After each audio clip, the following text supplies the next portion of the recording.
aad bay salaamay reer Soomaaliland oo waxaan ku suganahay ku ciiday goboladii bariga Jamhuuriyadda Soomaaliland aad iyo aad bay jecelahay ciid mubaarak baan leeyahay ciid caafiya aan leeyahay Ilaahay subxaanahu wa ta'ala meel kasto dunida ka joogtaan laan dariskow isiya sharaf ku noolaada walaal way jecelahay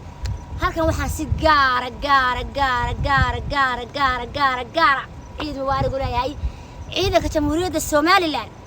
guutooyinkii faraha badnaa maanta wada ciidana waxaa leeyahay waa mahadsantiin guutooyinka aan kulmino waxaa leeyahay beerka koogsooni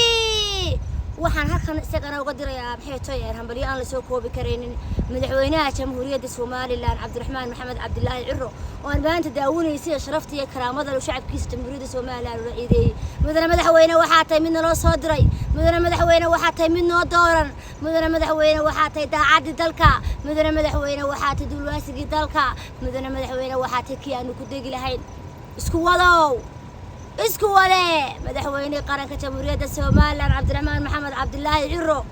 madaxweynaha loo ka daayo noo ka barakeeyo waraad baan idin jecelahay war waxaan joogaa goboladii bariga Jamhuuriyadda Soomaaliland baan ku ciiday